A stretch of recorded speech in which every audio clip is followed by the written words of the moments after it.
तो आप सबका फिर से मैं वेलकम करता हूं आपके अपने YouTube channel learning with Abhishek. I hope आप सब लोग बहुत अच्छे हैं और मेरी पिछली कई वीडियोस में आप सबका बहुत प्यार मिला, उसके लिए आप सभी को तहे दिल से धन्यवाद। और ऐसे ही आप अपना प्यार बढ़ाते रहिए। और आज हम लोग स्टार्ट करेंगे, अपनी गाड़ी को और आगे बढ़ाते हैं और स्टार्ट करते हैं आज हम लोग मैट्रिक्स।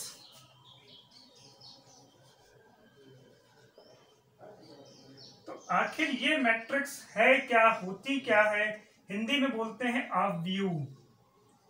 हालांकि हिंदी लिखने का कोई मतलब तो नहीं था, लेकिन हिंदी से काफी की बहुत सी चीजें क्लियर रहती हैं। अगर हमने हिंदी में मतलब समझ लिया तो फिर में मैट्रिक्स है क्या अपने आप क्लियर हो जाएगा। इंपॉर्टेंट टॉपिक है, डेफिनेशन बुक में बहुत पहले से लिखी है कि एक रेक्टेंगुलर अरेंजमेंट होता है जिसमें क्या करते हैं, रो और कॉलम में एलिमेंट्स को लिख देते हैं। वही जो अरेंजमेंट होता है उसे हम लोग मैट्रिक्स कह देते हैं। ठीक है, तो मैट्रिक्स में देखो सबसे इंपॉर्टेंट पॉइंट जो आएगा हमारा वो है केवल बस इतना कि रो और कॉलम होती क्या है। भाई जिनका आईएससी बोर्ड था, जिन्होंने सॉरी आईएससी नहीं, आईएससी तो अब हुआ है, जिनका पहले आईसीएससी बोर्ड था उन्होंने पहले से ही ये टॉपिक पढ़ रखा है, तो उनको तो रो एंड कॉलम का थोड़ा बहुत कॉन्सेप्ट क्लियर ही रहा होगा। आज मैं और क्लियर कर दूंगा। और जिनके लिए अभी ये नया टॉपिक आ रहा है कि रो क्या है और कॉलम क्या है, तो इतने एग्जाम्पल बता दूंगा कि उतने एग्जाम्पल से आप सबको एकदम क्लियर हो जाएगा कि रो और कॉलम क्या है। ठीक है, हिंदी में इसको बोलते हैं अव्यू। तो याद करो, महाभारत में एक लोग बहुत अच्छा चक्रव्यूह बनाते थे, व्हील, एक व्यू बनाते थे, एक रचना करते थे, है ना। तो उसी तरह का एक अरेंजमेंट, इसीलिए मैंने इसको किस बॉक्स में बंद रखा है, एक ब्रैकेट में बंद रखा है जिससे कोई बाहर ना निकल पाए। क्लियर? अब कैसे इसमें करते थे, लाइक लड़ाई करनी है तो एक सेना इधर से आती थी, एक इधर से आती थी, और जो लोग व्यू रचना करना जानते थे वो क्या करते थे, इसको पहले ही ब्लॉक कर देते थे। अब आदमी जाएगा तो किधर, या तो वो पीछे जाएगा और पीछे गया तो हार गया, या फिर वो आगे आएगा तो दुश्मन, दूसरी देश की सेना है, वो उसको मार देगी। अगर ताकतवर होगी तो जीत भी सकती है। तो वो तो अलग का केस है, लेकिन सबसे इंपॉर्टेंट जो इस टॉपिक में है वो केवल दो ही चीजें मैं फिर कहूंगा। जैसे मैंने आईटीएफ में एक जादू बताया था, वैसे ही एक जादू इसमें भी है।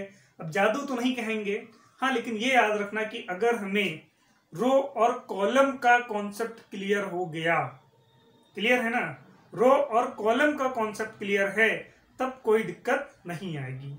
क्लियर? तो रो और कॉलम के लिए हम लोग करते क्या है, कैसे समझेंगे कि क्या है रो, क्या है कॉलम। तो देखो, रो के लिए एक चीज याद रखना, रोज क्या होती हैं, तो हॉरिजॉन्टल। तो हम लोगों का जो ये पूरा का पूरा टॉपिक है वो बस इन दो लाइंस पर ही है, एक्स्ट्रा कुछ भी नहीं करना है। बस मुझे ये याद रखना है रो क्या होती हैं, कॉलम्स क्या होती हैं। तो याद रखना, रो क्या होंगी, जो हॉरिजॉन्टल लाइंस होती हैं वो रो होंगी, और कॉलम क्या होती हैं, तो जो वर्टिकल लाइंस होती हैं उनको कॉलम में रखते हैं। और हमेशा इनका एक अरेंजमेंट याद रखना, बस R इंटू सी। R इंटू सी का मतलब होता है रो इंटू कॉलम। पूरे के पूरे इस चैप्टर में बस इतना सा ही कॉन्सेप्ट है, कोई फॉर्मूले नहीं है, कोई ट्रिक नहीं है, बस सिंपल सा R इंटू सी याद रखना है। ऐड करना, कैसे ऐड करेंगे, कैसे सब्ट्रैक्ट करेंगे, कैसे इनका मल्टीप्लिकेशन होगा, वो सब हम लोग सीखेंगे। बस आप लोग माइंड में अपने बस ये रो एंड कॉलम का कॉन्सेप्ट याद रखना। रो एंड कॉलम से मुझे एक चीज और पता चलती है कि उस मैट्रिक्स के अंदर नंबर ऑफ एलिमेंट्स कितने हैं। अगर कभी भी बात ये करता है कि भैया एलिमेंट्स कितने हैं, तो हमेशा क्या करेंगे, R इंटू सी है, काउंट कर लेंगे R कितने हैं, C कितने हैं, दोनों को मल्टीप्लाई कर देंगे, तो जो मल्टीप्लिकेशन आएगा वही बताएगा एलिमेंट्स ऑफ मैट्रिसेस, कि उस मैट्रिक्स के अंदर कितने एलिमेंट्स हैं। ठीक है, तो कुछ एग्जांपल्स लेते हैं, तभी समझ में आएगा कि आखिर हम कह क्या रहे हैं।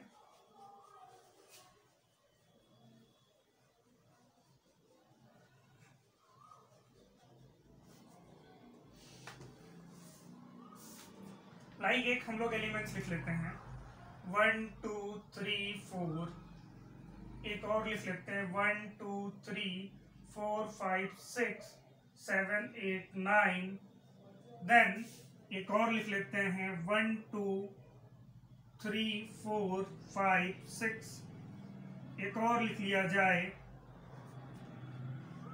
1 2 3 4, एक और लिख लेते हैं 1 2, कॉमा नहीं लगाना कभी भी, 3 4, एक और लिख लिया जाए 1 2 3 4 5 6 7 8। अब बस माइंड में एक कॉन्सेप्ट बना करके चलना है, कुछ भी नहीं, बस R इंटू सी करना है। लेकिन दिक्कत यह है कि R इंटू सी होगा क्या, ठीक है।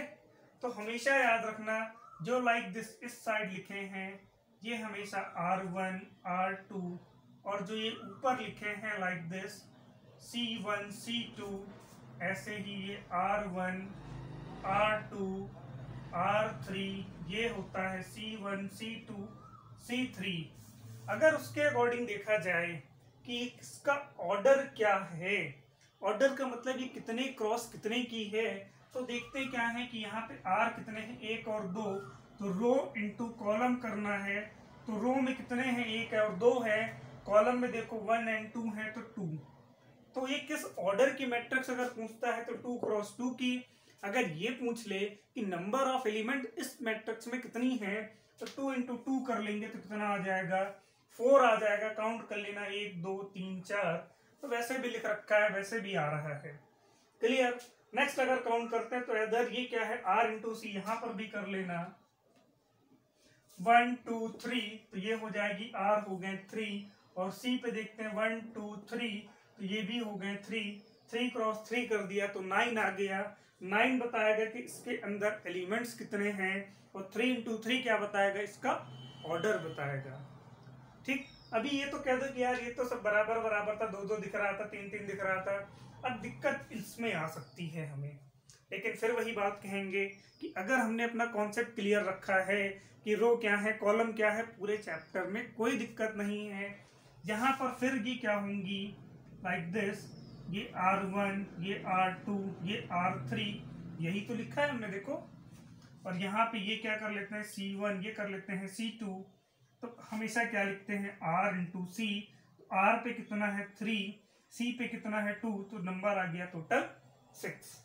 फिर यहाँ पे काउंट करते हैं, यहाँ पे 1 R1, ये R2 ये R3, ये नेक्स्ट R4, तो रो इंटू कॉलम यहाँ लिखो, R इंटू सी कर दिया। रो काउंट करते हैं कितनी है 4 इंटू सी लिखा कितना, ये भैया एक यहाँ पर तो C1 भी है। हमेशा इनमें कंफ्यूजन क्रिएट रहती है कि ये R1 अगर ये काउंट हो गया तो क्या C1 काउंट होगा, तो भैया बिल्कुल होगा। नंबर ऑफ एलिमेंट पूछेगा तो 4 into 1 is equal to 1। Next यहाँ पर आते हैं, ये क्या हो जाएगा हमारा R1, ये क्या C1 C2 C3 C4, ये फिर लिखेंगे R इंटू सी। R में कितना है 1, C में कितना है 4, तो ये कितना हो जाएगा 4। देन यहाँ पर अगर लिखते हैं, ये हो गया R1 ये R2 ये R3 ये R4 हो गया, ये C1 ये C2। फिर वही कॉन्सेप्ट R इंटू सी कर देना। R देखा कितने हैं 4 हैं, इंटू सी देखा कितने हैं 2, 4 2 जा 8। तो एक बार ये कुछ एग्जांपल्स ऐसे हैं जो मुझे हमेशा याद दिलाएंगे कि भैया रो और कॉलम होते क्या हैं। और मैं बता दूं अभी से इसको अपने माइंड में क्लियर कर लेना कि रो क्या है कॉलम क्या है, तो आपको इसका काफी बेनिफिट मिलेगा इसके अगले चैप्टर में। डिटर्मिनेंट में भी सी का यूज करेंगे, आर और सी का, तो आर एंड सी यहाँ पे सीख लेते हैं, एप्लीकेशन भी यहाँ सीख लेते हैं, अप्लाई अगेन वहां पर कर लेंगे। क्लियर है।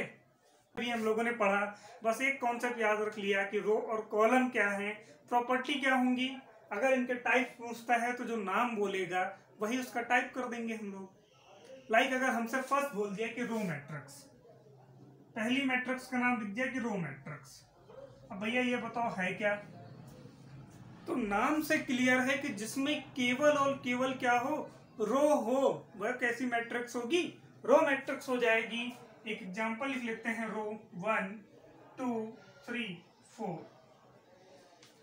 एक ऐसी लाइन है, हॉरिजॉन्टल लाइन है, और हॉरिजॉन्टल लाइन में केवल और केवल क्या होता है, रो होता है। अगर बात ये कर ले कि किस ऑर्डर की है, तो यहाँ पे क्या कर लेना, यहाँ पे देखो आर कितना है 1, और यहाँ देखो ये C1 C2 C3 C4, और मैंने कहा था किस ऑर्डर में लिखेंगे, R इंटू सी। आर कितना है 1 इंटू 4, नंबर ऑफ एलिमेंट भी कितने हो जाएंगे 4। तो ये कॉन्सेप्ट होता है रो मैट्रिक्स का। अगर इसी में पूछ लिया नेक्स्ट टाइप इसका क्या,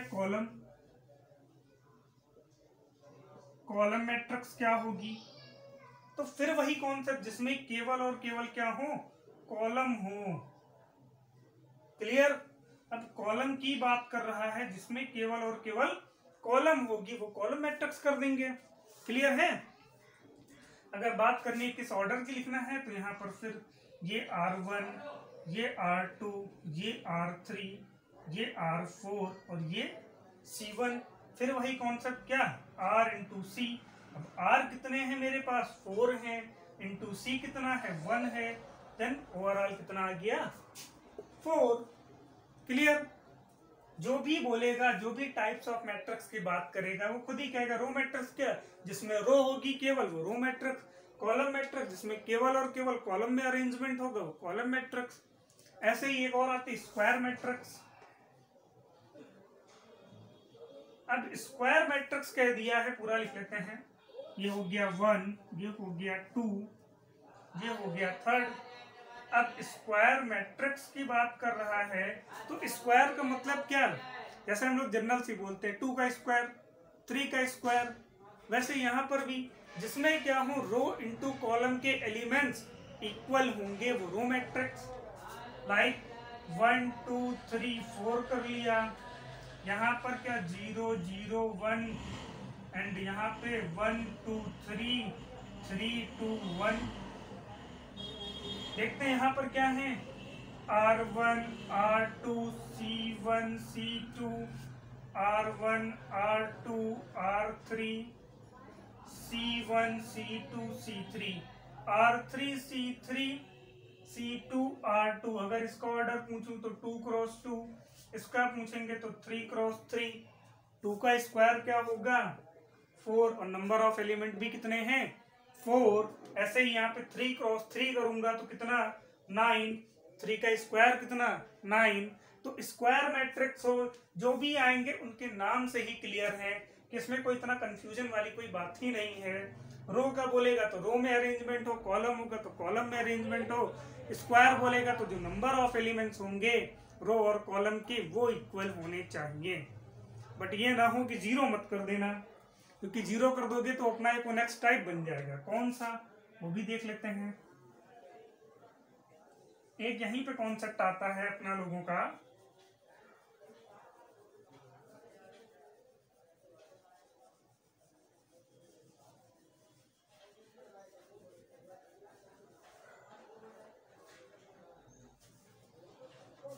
एक आता है नल मैट्रिक्स, या फिर कह सकते हैं जीरो मैट्रिक्स और नल मैट्रिक्स। जैसा इसका नाम जीरो नल, मतलब जो भी हमने मैट्रिक्स बनाई हो वो 1 क्रॉस 2 2 क्रॉस 3 किसी भी ऑर्डर की हो, नंबर ऑफ एलिमेंट्स में क्या हो, सारे के सारे क्या हो, अंडा रखा हो। इतने सारे अंडे बना दो, तो जब भी इतने सारे अंडे आ जाएंगे तो उनको ही क्या कह देंगे, कोई भी एलिमेंट्स देखो कोई नंबर है क्या, नहीं है। इनका ऑर्डर तो होगा, लेकिन ऑर्डर का मल्टीप्लिकेशन अगर पूछा जाए तो वो जीरो होगा। ठीक है। तो नंबर ऑफ एलिमेंट जब का हो, सारे के सारे जीरो हो, तो वो बताते हैं हमारे नल मैट्रिक्स या जीरो मैट्रिक्स के बारे में। क्लियर है। और एक टाइप और देख लेते हैं। एक आता है डायगोनल मैट्रिक्स। तो फिर जैसा नाम वैसा काम। मैथ में ये बढ़िया है कि वो जैसा नाम होगा वैसा ही इनका, इसको जरा देते हैं। ठीक है। नेक्स्ट क्या आता है अपना डायगोनल। डायगोनल मैट्रिक्स क्या होगी, तो डायगोनल का मतलब कैसे बनता है, देखो इनका क्या अरेंजमेंट होता है, मैंने बताया स्टार्टिंग में कि स्क्वायर किसी भी रेक्टेंगल में जो अरेंजमेंट होगा, तो ये बना दिया हमने एक रेक्टेंगल बन गया। अब इसमें देखो जो डायगोनल होती है एक ये हो सकती है या एक ये हो सकती है, बस यही अपना कॉन्सेप्ट। अब क्या करना, अरेंजमेंट करना है, इसको हटा दो, इधर से इसको हटा दो, ठीक। और डायगोनल में याद रखना कि एक बार में एक ही डायगोनल लेनी है, तो एक ये भी हटा दो, बस। ये फिर वही एक डब्बा बन गया, इसके अंदर एलिमेंट्स डाल देंगे अभी, लाइक यहाँ पर 0 0, यहाँ पे 1 कर लेते हैं तो पूरा डायगोनल बन जाएगा 1 0, यहाँ पे 0, यहाँ पे 1, यहाँ पे 0, यहाँ पे 0, यहाँ पे 0, यहाँ पे 1। स्क्वायर डब्बे में बंद कर दिया, सॉरी रेक्टेंगुलर डब्बे में बंद कर दिया। और यहाँ पर अगर ऐसे कुछ आए, बन गई है इसकी डायगोनल, तो ये अरेंजमेंट जब भी होगा तो उसे डायगोनल अरेंजमेंट बोलेंगे। ऑर्डर अगर इसका पूछा जाए तो 3 × 3 होगा, R1 R2 R3 C1 C2 C3, तो C into R, sorry R into C कर दूंगा तो 3 × 3 हो जाएगी। क्लियर है। अब हम लोग पढ़ेंगे इनके कुछ एप्लीकेशंस में क्या पढ़ेंगे कि इनको ऐड कैसे करते हैं, सब्ट्रैक्ट कैसे करते हैं। क्लियर है ना, तो वो देख लेते हैं। वो देखने से पहले एक बार हम लोग को ये पता होना चाहिए इक्वल मैट्रिक्स। एक लास्ट देख लेते हैं, आई थिंक वहां 4 हुई थी, ये 5 प्रॉपर्टी एंड ये 6। इक्वल मैट्रिक्स क्या होगी, इक्वल मैट्रिक्स में क्या हो कि एक तरफ इधर डब्बा बना हो, बीच में इक्वल लगा हो, और ये डब्बा यहाँ पे बना हो। बस कंडीशन ये है कि यहाँ पर अगर ये 2 × 2 की आए तो ये भी 2 × 2 की होगी, तभी ये दोनों क्या होंगे, इक्वल मैट्रिक्स होंगे। और सबसे ज्यादा एप्लीकेशंस अपने यहाँ इसी के हैं। इक्वल मैट्रिक्स में एक्स वाई जेड की वैल्यू पूछता है, एलिमेंट्स के प्लेसेस को क्या करते हैं, कंपेयर कर देते हैं, और जो भी उनका ऑर्डर होगा वही उसका रिजल्ट दे देगा। क्लियर। इसके लिए एक चीज और हम लोग पढ़ लेते हैं, एक बार ऑर्डर देख लेते हैं, एक सबसे खास बात पढ़ लेते हैं, फिर आगे बढ़ते हैं। जल्दी से इरेज करते हैं। कभी कभी ये क्वेश्चन आ जाता है इनकी पोजीशन से रिलेटेड कि भैया किसको कब क्या पोजीशन नाम देंगे। सब इरेज कर देते हैं, फिर पोजीशन पर बात करेंगे। सब इरेज कर दिया हमने, कुछ अपने मन से नंबर ले लिया हमने रैंडमली कि 5 10 15 2 4 6 1 2 -4। क्लियर। अब क्वेश्चन में कभी कभी क्या पूछता है कि भैया ये 4 लिखा है, ये तो हमें दिख रहा है कि ये 4 लिखा है, कोई नंबर इक्वल मत करो, यहाँ पे 3 कर दो। हाँ बस। अब ये कभी कभी क्वेश्चन में आ जाता है कि बताइए कि A31 कितना होगा या A22 कितना होगा। तो इसके लिए आप लोग ऐसे कुछ लर्न कर सकते हैं, कॉन्सेप्ट वही रहेगा R × C का, मतलब ये R1, ये R2, ये R3, ये C1, ये C2, ये C3। ठीक। तो अगर इसको बोलेंगे तो इसे बोलेंगे A11, इसको बोलेंगे A12, इसको बोलेंगे A13। यहाँ पर आएंगे तो ये हो जाएगा A21, A22, A23, ये हो जाएगा A31, A32, A33। अब कह दो ये कैसे लिख लिया आपने। तो मैंने हमेशा एक ही चीज बोल रखी है कि आपको R × C याद रखना है, लाइक। और यहाँ पे अगर इसकी पोजीशन देखनी है, क्लियर, तो R पे यहाँ पे आओ तो R पे ये कितना है, देखो R2 लिखा है, और 1 पे देखो क्या है, C है। इसी के लिए इसको मैंने क्या लिखा, 2 × 1 की पोजीशन। बहुत ये चीज बहुत ध्यान से क्लियर कर लो यहाँ पर कि A11 की पोजीशन क्या है, A12 की पोजीशन क्या है, A32 की पोजीशन क्या है। ऐसे ही कुछ क्वेश्चन अपने से पूछे जाते हैं कि बताओ भैया A23 पे क्या आएगा। अब मुझे पता नहीं कि इनमें A23 क्या है। अब जब भी एक ऐसे क्वेश्चन बन के आ जाए, वो हमसे कहेगा कि 23 पर क्या है, ऐसे आ जाता है A23 पे क्या होगा। ठीक है। अब A23 तो मतलब ये वाला मेरे लिए R का वर्क करेगा, ये वाला मेरे लिए C का वर्क करेगा। तो यहाँ पर आते हैं, ये सब अपना इरेज है, कुछ भी नहीं लिखा है। तो मुझे R2 पता, तो R2 ये हो गया। अब इस लाइन पे ये R2 की पूरी लाइन हो गई, इस पे कहाँ पे जाना, तो ये बताएगा 3 पर। तो ये हो गया R, ये हो गया 3, मतलब इस पोजीशन की बात कर रहा है। तो इसकी वैल्यू कितनी, ओनली 3। खुद ही वो आपसे क्वेश्चन में कहेगा, लाइक ये पूछ ले कि A32 कितना है। मुझे नहीं पता कि ये 3 2 क्या है, नहीं पता, कोई दिक्कत नहीं। क्वेश्चन में इतना तो वो खुद ही गिवन करके देगा ना, तो मुझे ही क्या करना है, एक लाइन बना लेनी है। पहला वाला हमेशा R होगा, दूसरा वाला हमेशा C होगा। ठीक, अब ऐसे एक डब्बे पे बना कुछ ना कुछ एक आपको मिलेगा। डब्बे पे आएंगे किस पे, R पे किस पोजीशन पे, 3। तो R के 3 पोजीशन पे आया तो कुछ यहाँ पे आए हम लोग, इतने पे आ गए, मतलब R3 में इसी में से कोई एक एलिमेंट्स होगा। अब 3 के बाद जाना किस पे है, तो वो बता रहा है मुझे जस्ट बगल में 2, तो मतलब 2 पे कुछ ये, मतलब A32 की पोजीशन क्या हो जाएगी अकॉर्डिंग टू 6। क्लियर है ना। ऐसे क्वेश्चन अपने यहाँ बनते जरूर हैं। हो सकता है किसी किसी में ये लिखा हो कि AIJ क्या है, तो IJ आगे हम लोगों ने मैट्रिक्स बना ली जिसमें लिखा है x plus y plus z, next लिखा है x plus z and y plus z, और यहाँ पर इक्वल्स टू दे रखा है 9, 5 एंड 7। तो हमसे कह रहा है कि find the value of x, y and z। अब थोड़ी सी दिक्कत क्या आती है, सबसे पहला काम आपको ये हमेशा करना है जिससे मैट्रिक्स में कभी आपको दिक्कत नहीं आएगी। जब भी हम लोग पढ़ते हैं तब तो क्लियर रहता है कि रो क्या है, कॉलम क्या है, लेकिन जैसे ही आगे की एक्सरसाइज लगाते हैं तो फिर रो कॉलम में कंफ्यूजन। तो अपने आप यहाँ पर इसका रो एंड कॉलम लिख सकते हैं हम लोग। क्या, तो यहाँ पर देखो केवल और केवल ये कहीं बीच में देखो गैपिंग तो नहीं दे रखी है, तो मतलब ये मेरे लिए वर्क करेगा R1, ये R2, ये R3, और यहाँ पे देखो पूरा का पूरा ये एक एलिमेंट्स है, मतलब क्या C1, और R इंटू C कर दिया तो कितना आ गया 3 क्रॉस 1। सेम यहाँ पर आते हैं, ये मेरे लिए हो जाएगा R1, ये R2, ये R3 हो गया, इसका ऑर्डर क्या हो जाएगा 3 क्रॉस 1, यही तो आएगा। अब ऐसे कंडीशन में हमें x y z निकालना है, तो कॉन्सेप्ट तो बस ये है कि इस वाले को इसके इक्वल, इस वाले को इसके इक्वल, इसके इक्वल, इन दोनों को इक्वल कर लेंगे, बाकी थोड़ी सी कैलकुलेशन आएगी वो कर लेंगे, x y z अपने आप आ जाएगा। लेकिन दिक्कत यहाँ पे बस इतनी है, एक चीज याद रखना, ऐसा इक्वल करते क्यों है।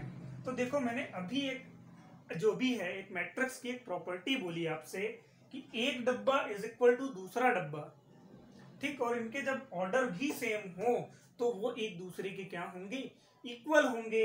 उसी प्रॉपर्टी का यूज करते हैं, तो यहाँ लिख सकते हैं x plus y plus Z equals to 9, equation 1, यहाँ से x plus Z equals to कितना 5, ये 2 हो जाएगा, then y plus z will be equals to 7, ये हो गई 3rd।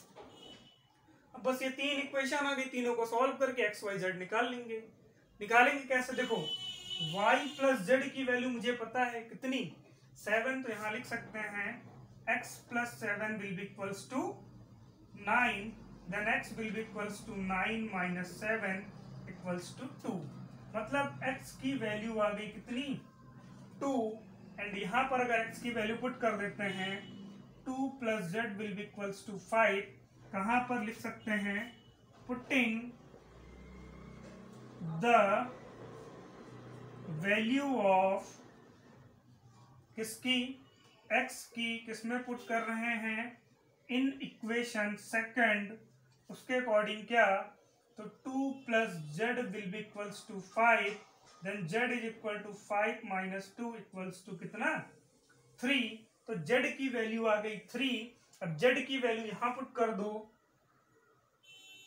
यहाँ पे लिख लो z कितना आ गया 3, एक और डब्बा बंद, यहाँ पर z की वैल्यू पुट कर सकते हैं, तो y plus 3 equals to 7, then y equals to 7 minus 3, then y equals to 4। Clear, x आ गया, y आ गया, z आ गया। अब माइंड में कंफ्यूजन रह रही है कि भैया जो हमने किया है वो सही है कि गलत, तो आंसर चेक आप लोग वही बचपन वाले तरीके से करेंगे।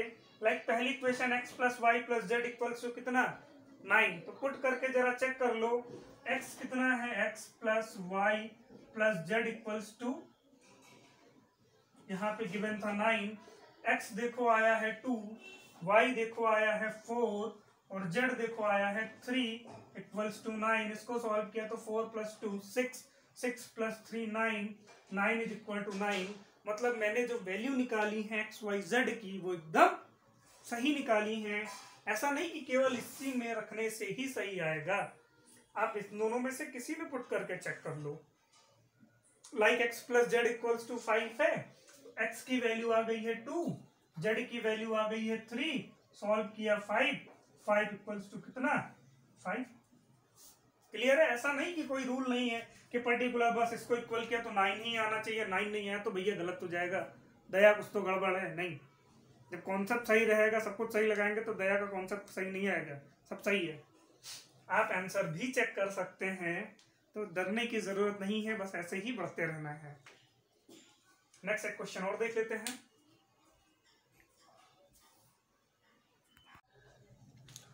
नेक्स्ट उसी कॉन्सेप्ट पर जो अभी हम लोगों ने पढ़ा है, उसी कॉन्सेप्ट पर फिर एक क्वेश्चन ये है, लाइक लिखा है x y 4 z plus 6 x plus y 8 omega 0 6 and find the value of x y z and omega. तो ऐसे क्वेश्चन के लिए देखो फिर वही कॉन्सेप्ट, पहले इसका ऑर्डर चेक किया, देन इसका ऑर्डर चेक किया, तो इसका चेक किया तो 2 क्रॉस 2, एंड इसका चेक किया तब भी क्या आया 2 क्रॉस 2 आया, और बीच में क्या लगा है इक्वल लगा है। तो जैसा इन्होंने बोला इक्वल लगा तो इक्वल कर दो, मतलब यहाँ पर एक्स वाई है तो यहाँ पर भी क्या है 8, जिस वाले को हम लोग इक्वल करेंगे इसके, इसको इक्वल कर देना आप इसके, मतलब omega will be equals to 4। Next z plus 6 equals to 0, then x plus y equals to 6।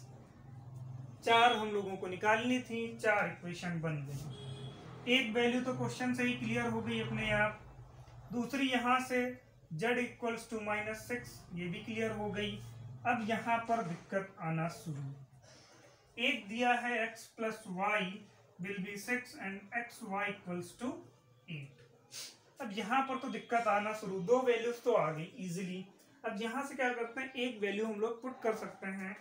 अगर सपोज यहाँ से x की वैल्यू निकालते हैं तो 6 माइनस वाई हो जाएगा, यहां से अगर x की वैल्यू निकालते हैं तो y माइनस 6 पुट कर देते हैं, तो x की प्लेस पर 6 minus y and bracket y is equal to 8 multiply 6y minus y square equals to 8। सबको ट्रांसफर कर दो तो क्या हो जाएगा y स्क्वायर, ये प्लस में था माइनस हो जाएगा, वो ऑलरेडी प्लस में है, इक्वल्स टू 0। अब ये कुछ एक नई फॉर्म में रखी हुई है, इस फॉर्म को हम लोग क्या कह सकते हैं क्वाड्रेटिक इक्वेशन।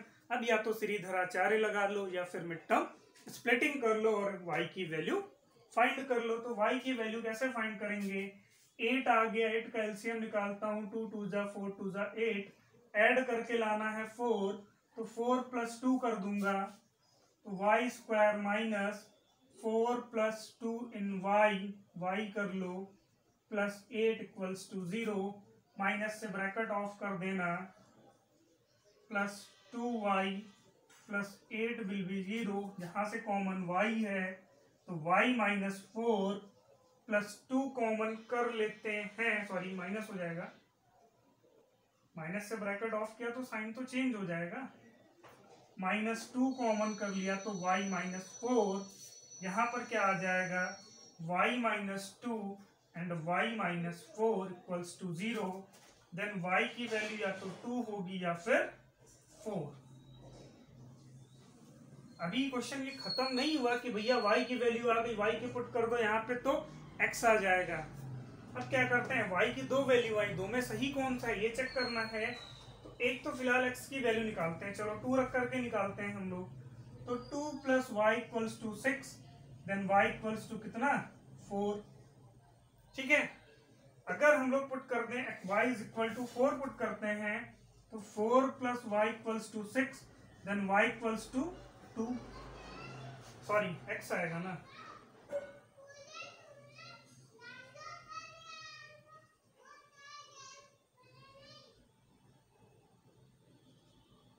अब सही है। अब वैल्यू क्या आ गई है कि x इज इक्वल टू आ गया है 2, y इज इक्वल टू आ गया है या तो 2 होगा या 4, z इज इक्वल टू आ गया है 4, ओमेगा आ गया है अगेन -6, सॉरी z आ गया है -6, ओमेगा आ गया है 4। That is your 4 result. अब वही इक्वल कर करके आपको चेक कर लेना है कि दोनों में से सही क्या है। तो बस आज के लिए इतना ही क्लास। प्लीज़ आप सब चैनल को सब्सक्राइब करते रहिए और नेक्स्ट मिलते हैं इसके नेक्स्ट पार्ट में। आई होप आपको सेशन समझ में आ रहा है। तो प्लीज़ अपने दोस्तों से लाइक करिए, शेयर करिए एंड कमेंट्स करिए। Thank you.